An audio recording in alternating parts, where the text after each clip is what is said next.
Oi, gente, tudo bem? Então, hoje nós vamos dar continuidade ao nosso capítulo e nós vamos estudar, vamos lá na página 89 do nosso livro, o capítulo 6, a formação dos Estados Unidos. Então, nós vamos ver a gente viu um pouco das revoltas no Brasil e agora nós vamos entrar na formação dos Estados Unidos, como dá. Porque nós vamos estudar depois a própria formação da América Espanhola, a formação da América Portuguesa e nós vamos ver a formação dos Estados Unidos, como que se dá também essa formação dos Estados Unidos. E aí, enquanto a América, a gente pode classificar em três formações.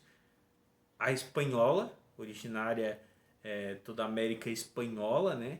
Da coroa espanhola, a portuguesa, que é a brasileira, apenas o Brasil que foi colonizado, todo o resto da América que hoje fala espanhol, e a colônia dos Estados Unidos, americana, né?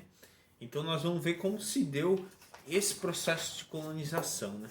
E aí esse processo de colonização da América, ele iniciou lá em 1585, quando a rainha Elizabeth I, ela permite que o Sir Walter Raleigh, ele ele vá permite que ele vá a, ao continente americano, onde era o continente americano atualmente, para tentar buscar, vejo que é logo depois das descobertas das ocupações dos territórios no Brasil e espanhol, para tentar implantar uma colônia lá.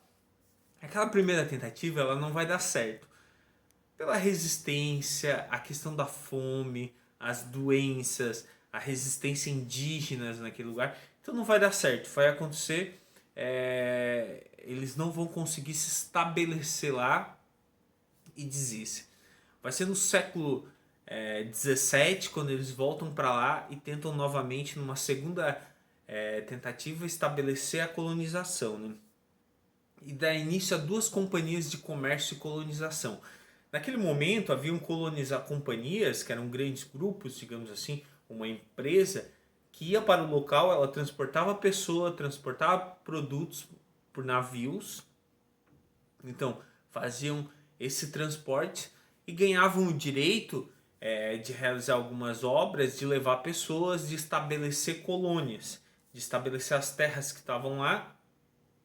Essas terras pertenciam aos indígenas que já residiam ali, ao seu povo originário, como no Brasil em todo lugar, mas a ideia da colônia, de colonizar, é tomar posse daquilo. Então eles levavam outras pessoas e criavam, davam um nome e criavam um novo lugar vinculado à metrópole que estava na Europa, principalmente, né? Então, essas duas empresas que nós podemos chamar que é um modelo de empresa onde se dá no início do capitalismo e para alguns estudiosos é o nascer do capitalismo antes de qualquer coisa, é o primeiro movimento que se dá em volta, que surge o capitalismo nesse movimento. Então, é esse movimento que vai dar das empresas e aos lugares explorar e trazer os recursos, né? Eram feito propagandas para quem estavam indo para lá, principalmente da terra fértil e de vida boa. Por quê? Naquele momento a agricultura era muito importante, era o período da agricultura, plantar, produzir, viver da agricultura. Então se tinha a ideia de que as terras eram férteis, eram boas para plantar e que teriam uma vida nova, uma vida boa e era importante ir para lá. Então fascinava as pessoas a se aventurar, né? E aí quem eram essas pessoas que estavam indo para as colônias, né?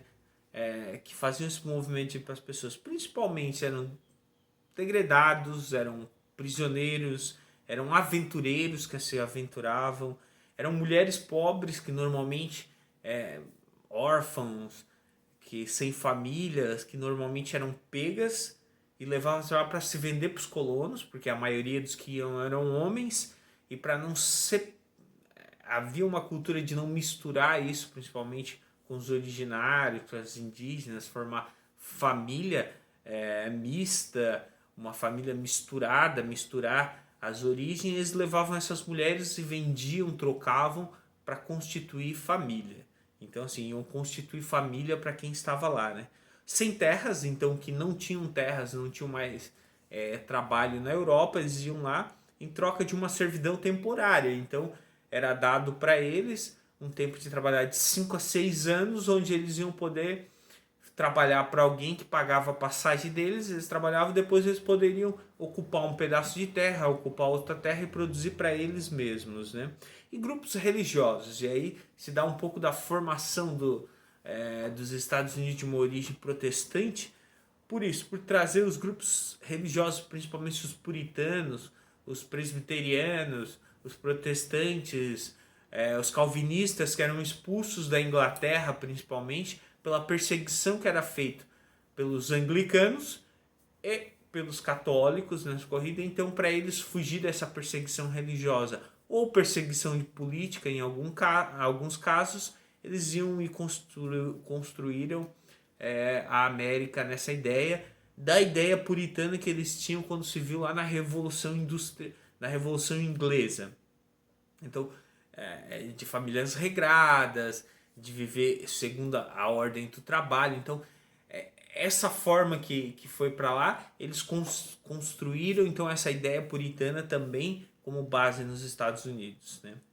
Outras imigrações também, alemãs, escoceses, holandeses, irlandesas, vejo que não tem portugueses e espanholas, porque eles ocupavam o território oportuno. Então iam para lá também, para os Estados Unidos, várias colonizações escocesas, irlandesas, até hoje as imigrações que foram de lá e se fundaram dessa origem, né? E aí a colônia foi um grande negócio que foi constituído, né? No primeiro ela ficou meio abandonada, não tinha uma grande relação com a Inglaterra de se importar tanto do que estava acontecendo lá. Ela tinha espaço para mandava gente que estava ocupando muito espaço na visão deles na Inglaterra, então era mandado para os Estados Unidos para ocupar, que não era Estados Unidos ainda, né? Então eram mandados para ocupar esses espaços e também tinha um espaço, a gente vai ver na próxima aula, o processo de independência quando a colônia começa a ter mais atenção em cima, né? Então haviam 13 colônias. Se a gente pegar no livro lá, na página 92, a gente vai ver quais são as 13 colônias, né? Peguem ali, as 13 colônias que eram divididas entre as colônias do norte, do centro e do sul. As do norte e do centro, centro-norte ali, principalmente elas seguiam a mesma ideia, e a do sul era diferenciada, né? A do sul era colônias escravocratas, elas produziam no sistema do plantation, então elas tinham um processo de monocultura, então elas plantavam algodão, cana-de-açúcar, outros produtos, trigo, para mandar para a metrópole, para a Inglaterra, para trocar, e recebiam de lá. Então elas usavam mão de obra escrava, era uma sociedade escravagistas, e nos Estados Unidos, mais para frente a gente vai ver, até há pouco tempo ainda, década de 50, 60, ainda se tinha uma ideia de separação entre negros e brancos nesses estados do sul dos Estados Unidos, né? Que era diferente dos estados do norte, que não faziam essa diferença nas 13 colônias, né? Então, de 1620 a 1860, foram cerca de 400 mil africanos escravizados que foram levados para trabalhar nas colônias do sul, né? Então, era uma sociedade marcada por uma extrema desigualdade. Ela era, em alguns aspectos, se parecia muito com as colônias do Brasil, de Portugal e da Inglaterra, da forma que eles exploravam, né? E as colônias do Centro-Sul, que era uma policulturas, né? Então eram várias culturas, baseado numa agricultura que a gente pode até chamar pequenas propriedades, uma agricultura até familiar, de campesinato. Então era uma agricultura menor, ela é muito mais semelhante que os nossos imigrantes que vieram para o sul de Santa Catarina, em Uruçanga, Cocal, Pedras Grandes, nos últimos, na leva que chegaram. Recebiam um pedaço de terra para plantar e ali ficar, produzir. Então eles tinham como a vida ali e não necessariamente produzir apenas um produto para enviar para a metrópole e receber algumas coisas em troca. A monocultura, apenas um produto, ela é sempre ruim para a economia, né?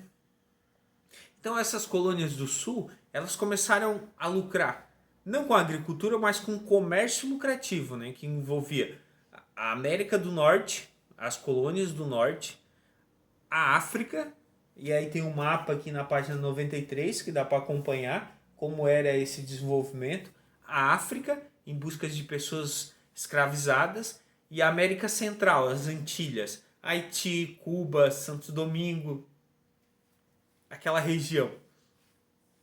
Como se dava esse processo? Vejam, eles não usavam mão de obra escravas na América do Sul, mas da América do Norte, no norte das colônias, mas eles cresceram através do comércio das pessoas escravizadas.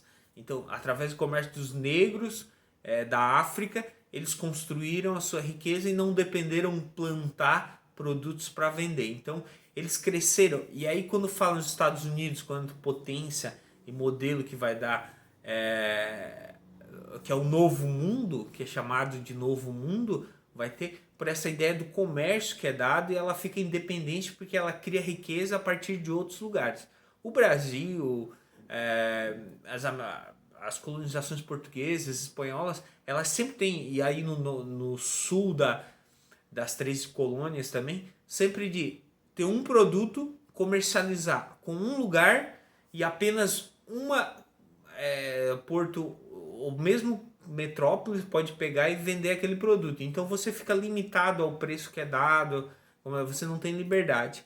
O norte, o que eles fizeram? Eles fizeram um processo, como mostra ali, de fazer comércio com outros lugares e assim ter uma liberdade. Até o momento a Inglaterra não se preocupava com isso. Ela vai se preocupar mais para frente, como a gente vai ver na próxima aula, quando isso interfere nos negócios, principalmente na África e com as Américas, que a Inglaterra, a metrópole, estava fazendo. E aí eles não queriam mais que a sua colônia fizesse isso e disputar com a sua colônia, né? E aí em 3 passos dá para construir como era esse espaço, esse processo de comércio, né? Então, eles usando os navios próprios, que eles tinham uma frota de navio, as colônias do norte, do centro-norte, né? Eles compravam melaço, que é o melado de cana-de-açúcar, das Antilhas, que produziam, da América Central, e transformavam em rum. Rum que é uma espécie de cachaça, bebida alcoólica. Eles levavam esse rum de navio até a costa da África, com armas e tecido, trocavam o rum, principalmente o rum, as armas e o tecido, roupas, no continente africano, trocavam por pessoas escravizadas, voltavam com os navios carregados de pessoas, deixavam na América Central, vendiam esses pretos, negros na América Central, compravam mais melado e faziam esse processo do comércio. Então eles faziam a troca, na verdade. Eles não levavam os escravos para trabalhar lá e produziam. Eles apenas aprenderam comércio. Se a gente voltar lá atrás, a Revolução Inglesa, a Revolução Burguesa, que vai ser os burgueses, a grande sacada deles nos feudos vai ser quando eles percebem que o comércio, eles não vão produzir, não vão plantar, não vão fazer nada. Eles vão fazer o comércio entre e vão lucrar nesse comércio. Porque o comércio tem um lucro onde eles não vão ter toda a despesa ou dispensar todo o tempo em produzir e estar produzindo, né?